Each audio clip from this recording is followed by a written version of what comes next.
En France, 1000 femmes meurent chaque année d'un cancer du col de l'utérus et on découvre 3000 nouveaux cas par an.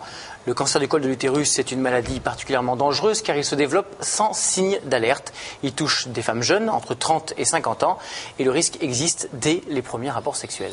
Oui, alors on va faire un petit peu d'anatomie pour vous expliquer, Benoît, où ça se situe tout ça. Alors là, vous avez, remercie, Michel. Je vous en prie, un bassin de femmes. D'habitude, avec Mariana, j'ai pas besoin. Voilà, bon. Voilà. Là, faut m'expliquer. C'est une femme en même temps. C'est une femme. Coupe de bassin de profil, l'avant et là, l'arrière est ici.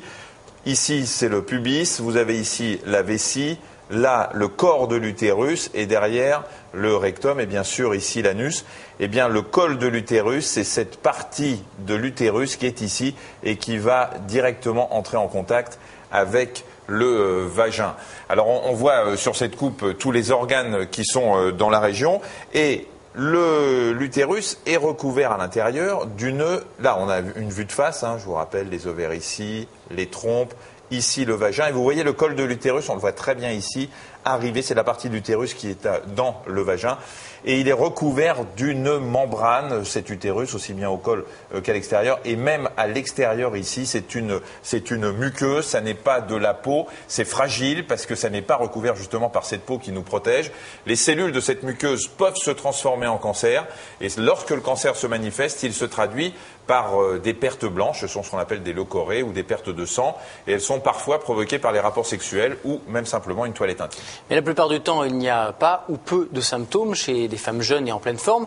On découvre le cancer au cours d'un banal examen gynécologique. Banal certes, mais essentiel dans le dépistage. Il s'agit du frottis, le seul examen possible. Cet examen est simple.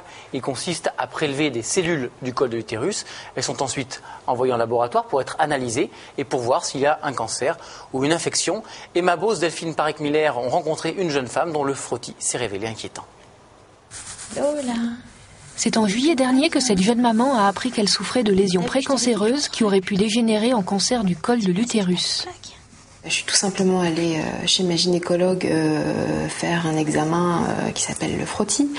Le temps passe, je reçois les résultats que je regarde à moitié et puis il y a un mot qui m'interpelle et que je ne comprends pas où on me dit bon bah suite aux résultats il y a une petite inflammation, il faut mieux aller regarder de plus près et faire une colposcopie. Enfin ils disent pas ça aussi clairement mais ils disent qu'il faut faire une colposcopie. Les résultats de l'examen révélaient une inflammation assez importante de 3e degré qui était dite grave, en sachant que ce n'était pas une maladie, mais que ça pouvait se transformer en un cancer de l'utérus quelques années plus tard, ou quelques mois plus tard, ou enfin je ne sais pas. C'était assez bizarre, parce qu'on dit c'est pas grave, et en fait c'est pas grave du tout, c'est banal, tout le monde l'a, tout le monde porte ce virus, vous inquiétez pas, c'est une petite opération, donc franchement c'est assez perturbant. Même si dans les médias j'en veux pas, je me suis dit est-ce que ça va m'empêcher d'avoir d'autres enfants. Et c'est la première question à laquelle j'ai pensé avant de savoir exactement ce qu'on allait me faire, etc. Et ce qu'on m'a dit, c'est que la seule chose que ça a provoqué, c'était une fragilité du col de l'utérus, donc qui enclenchait ou qui provoquait souvent des prématurés lorsqu'on attendait des petits bouts. J'en ai un, ça me suffit pour le moment, mais au moins je voulais être rassurée là-dessus. Vraiment, je suis passée à côté de quelque chose qui aurait pu être qui aurait pu être dramatique. Donc finalement, c'est génial. Il faut, voilà, toutes les copines, les consoeurs, les collègues, etc. Il faut aller chez sa gynécologue ou son gynécologue. Il faut faire ses examens et les frottis. C'est merveilleux, quoi, en fait, grâce à ça. Voilà. Donc moi, je vais bien, tout va bien, et voilà. Alors un diagnostic précoce permet de guérir près de 100% des patientes. Le frottis, unique moyen de dépistage, on le rappelle, doit être fait au début de la vie sexuelle. Les 2 premiers sont réalisés à 1 an d'intervalle. Ensuite, un frottis tous les 2 ans, c'est suffisant parce que le cancer du col de l'utérus progresse et heureusement lentement. Alors, lorsque le frottis est suspect, on recherche la présence d'un virus appelé Human Papillomavirus ou HPV. On a beaucoup entendu parler de ce virus puisqu'on le retrouve dans la plupart des cancers. Les infections causées par l'HPV sont très fréquentes. Elles touchent 70% des femmes entre 15 ans et 65 ans. Le plus souvent, le corps réussit réussi à éliminer le virus en quelques mois sans que l'on se rende compte de la maladie. Pendant cette période, on peut contaminer son partenaire si les rapports sont non protégés. Il existe différents types de virus HPV. Ils sont numérotés pour simplifier leur nom. Il y a HPV 16 et 18 qui sont les plus fréquents. Mais de l'infection au cancer, les étapes sont lentes. Michel vous l'a dit. Une intervention, la conisation, permet d'agir avant le stade de cancer. Explication avec Emma Beauce et Olivier Leplan. La conisation est une intervention pratiquée sous anesthésie locale ou générale qui dure une vingtaine de minutes.